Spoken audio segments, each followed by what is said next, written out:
एक आदमी और एक औरत बैठकर जिंदगी की बातें कर रहे हैं।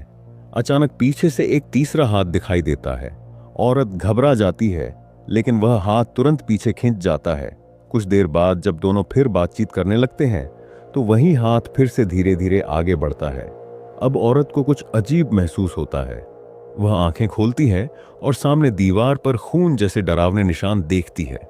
वह तुरंत अपने साथी को सावधान करती है, लेकिन जैसे ही आदमी पीछे मुड़ता है, किसी ने उसे जोरदार मुक्का मारा और वह बेहोश हो गया। साथ ही औरत को भी बेहोश कर दिया गया। बेहोश होने वाला आदमी था हुआंग गांव। वह इस सुनसान द्वीप पर अपनी लापता छोटे भाई को ढूंढने आया था, लेकिन उसे यह नहीं पता था कि उसका भाई जिस दिन इस द्वीप पर आया था, उसी दिन उसकी मौत हो चुकी थी। अब हुआंग गांव और उसके बाकी साथी खुद एक भयानक खेल में फंस चुके थे। रात होने पर उसके दो साथी तट पर बैठे बातें कर रहे थे कि अचानक झाड़ियों से एक आदमी कूदकर बाहर आया। वे दोनों डर गए। वह आदमी पागलों की तरह मुस्कुरा रहा था, जैसे उसकी बुद्धि पूरी तरह से नष्ट हो चुकी हो। वह अपने मुंह में बार बार गुड़िया गुड़िया बोल रहा था। दोनों साथियों ने उसे मजाक में लेने लगे और चिढ़ाने लगे। अचानक वह आदमी गिर गया और उसका हाथ पत्थर पर जा लगा। दर्द से वह चिल्लाने लगा, मगर दोनों साथी हंसते हुए वहां से चले गए। घर पहुंचने पर उस पागल लड़के के पिता ने उसका घाव बांधा और उसे शांत करने की कोशिश की, लेकिन पिता के भीतर बदले की आग जल उठी थी। अगले दिन जब वे दोनों साथी समुद्र किनारे घूम रहे थे, अचानक झाड़ियों के बीच से किसी ने उन पर वार किया। पहले तो उन्होंने ध्यान नहीं दिया, लेकिन दूसरा वार इतना जोरदार था कि उनमें से एक बेहोश होकर गिर पड़ा। जब उसने आंखें खोली तो पाया कि उसके हाथ पैर रस्सियों से बंधे हुए हैं। सामने उसका एक और साथी पेड़ पर लटका हुआ था। वह जोर जोर से चिल्लाने लगा, लेकिन कोई जवाब नहीं मिला। थोड़ी देर बाद उसने देखा कि झाड़ियों के पीछे से वही पागल लड़का बाहर आया है। उसने पास आकर उस पर पेशाब किया और फिर माचिस जलाकर आग लगाने की कोशिश की, लेकिन हर बार माचिस बुझ जाती थी। इतना देखकर वह और ज्यादा गुस्से में आ गया। तभी पीछे से उसका पिता आया। उसके कंधे पर हाथ रखकर बोला, शांत हो जा। फिर दोनों ने मिलकर उस आदमी को बड़ी बेरहमी से मार डाला। उधर हुआंग गांव का एक और साथी लॉन्ग हेयर उससे मिलने आया और बताया कि उनका एक साथी 4 पैरों वाले किसी जानवर द्वारा उठा लिया गया है। हुआंग गांव ने उसकी बातों पर भरोसा नहीं किया और उसे झूठा कहकर डांट दिया। फिर वह वापस उसी औरत के पास गया जिसके साथ वह जिंदगी की बातें कर रहा था। लेकिन जब वह दोबारा होश में आया तो खुद को रस्सियों में बंधा पाया और सामने वही डरावना चेहरा दिखाई दिया जिसका सिर पट्टियों से लिपटा था। उसके पास वही पागल लड़का खड़ा था जो अब औरत की ओर देखकर बोला, पिता, यह औरत ठीक नहीं है। कहानी यहीं से और भी भयावह रूप लेने लगती है, जहां इंसान और पागलपन के बीच की रेखा धीरे धीरे मिटने लगती है। एक कमरे में हुआंग गांव बंधा हुआ पड़ा था। वह किसी तरह अपनी जान बचाने की कोशिश कर रहा था। तभी सामने खड़ा पागल लड़का शावा बोला, तुम गलत हो, लेकिन अगर मुझे छोड़ दोगे तो मैं तुम्हें कुछ सिखा सकता हूं। हुआंग गांव यह सुनकर मुस्कुराया और बोला, ठीक है, पहले मुझे बांध से खोल दो। पागल लड़का खुश होकर आगे बढ़ा और हुआंग गांव की रस्सियां खोल दी। फिर वह औरत के पास गया जो पास ही पड़ी थी। हुआंग गांव ने मौका देखकर किसी तरह खुद को छुड़ाया और भागने की कोशिश की, मगर हालात बहुत खराब हो चुके थे। तभी वहां पट्टी बांधे चेहरा वाला आदमी यानी बैंडेज मैन आ गया। वह बहुत गुस्से में था। उसने पास पड़ी लोहे की छड़ उठाई और औरत की ओर बढ़ गया। हुआंग गांव ने यह देखा तो डर कर दरवाजे की ओर दौड़ा, लेकिन जैसे ही उसने कदम बढ़ाया वह फंस गया एक छिपे हुए जाल में। 2 बांस की नुकीली सीखें झटके से उसके शरीर में धंस गईं और हुआंग गांव वहीं पर तड़प तड़प कर मर गया। थोड़ी देर बाद 2 लड़कियां उसी रास्ते से गुजर रही थीं।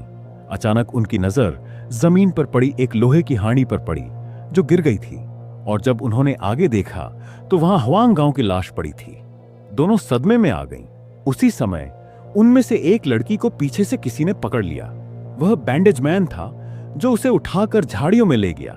दूसरी लड़की जान बचाकर भागी और अपने कैंप में पहुंची। वहां उसने बाकी लोगों को बताया कि वहां बहुत बड़ी घटना हो गई है। सब लोग घबराकर दौड़ पड़े और हुआंग गांव की लाश तक पहुंचे। वहां मौजूद एक युवक ने उस लड़की से पूछा, तुम्हारी सहेली किस दिशा में गई थी? लड़की ने कांपते हुए सामने की झाड़ियों की ओर इशारा किया। वह युवक हाथ में एक चाकू लेकर झाड़ियों की ओर भाग गया। वह काफी देर तक तलाश करता रहा, जब तक कि रात नहीं हो गई। आखिरकार उसे एक पुराना जर्जर घर दिखाई दिया जिसमें एक दीपक जल रहा था। वह धीरे से अंदर गया और वहां उसने देखा कि उसकी प्रेमिका बिस्तर से बंधी हुई है। लड़की ने भी उसे देखा और मुस्कुराई, लेकिन उसी क्षण उसका चेहरा अचानक डर से भर गया। पीछे से कोई आया और युवक पर हमला कर दिया।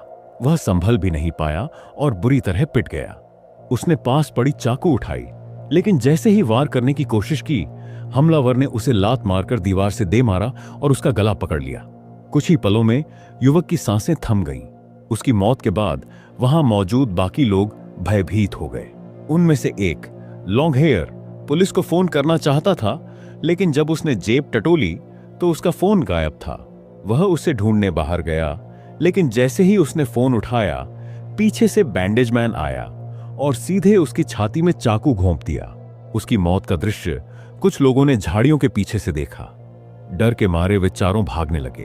उनमें से एक लड़की चिल्लाई, कोई आ रहा है, जल्दी अंदर भागो। वे सब एक जगह छिप गए और अपने नाइट कैमरा से आसपास देखने लगे।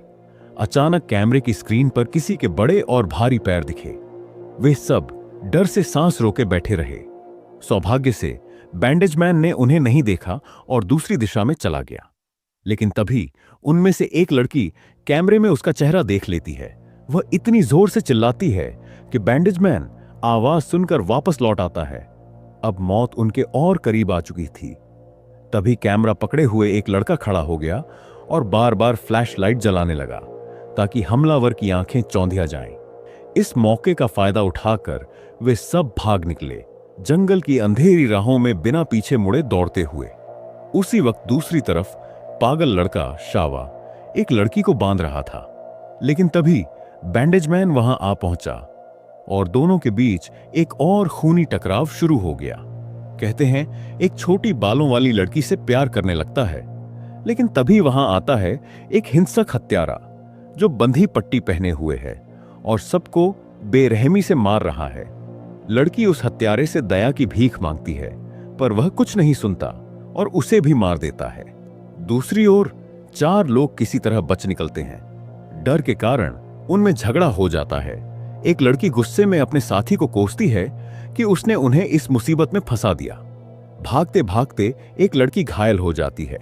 एक चश्मा लगाए लड़का उसकी मदद करना चाहता है, पर वह उल्टा उसे थप्पड़ मार देती है। गुस्से में वह भी पलटकर जवाब देता है और फिर वह लड़की रोते हुए वहां से चली जाती है। उसके पीछे उसकी एक सहेली भी जाती है, लेकिन तभी वे दोनों किसी के बात करने की आवाज सुनती हैं। आवाज का पीछा करते हुए वे एक झोपड़ी तक पहुंचती हैं, जहां एक और लड़की बंधी होती है।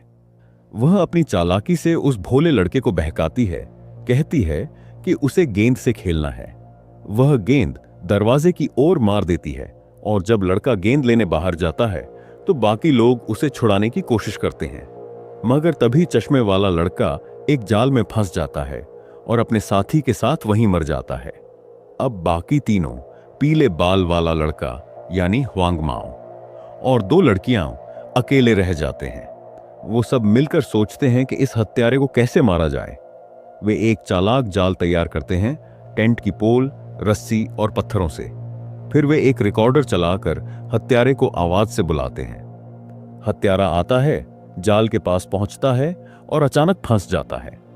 रस्सी कटते ही वह ऊपर से गिरता है और सीधा लोहे की पाइप में जा टकराता है, जिससे उसकी मौत हो जाती है। सब राहत की सांस लेते हैं, लेकिन तभी डरावनी बात सामने आती है। असल में वह हत्यारा एक महिला, उसकी बहन थी, जो अब भी जिंदा है। वह उन पर फिर से हमला करती है। पीछा करते करते वे सब एक खतरनाक पहाड़ी के किनारे पहुंचते हैं। पीले बाल वाला लड़का हिम्मत जुटाकर उस औरत को पकड़कर एक जोरदार झटका देता है, जिससे वह खाई में गिर जाती है।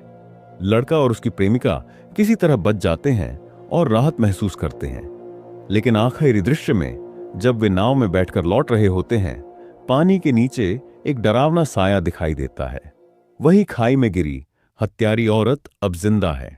अगर कहानी अच्छी लगी हो तो एक लाइक जरूर करना और चैनल को सब्सक्राइब करना ना भूलो।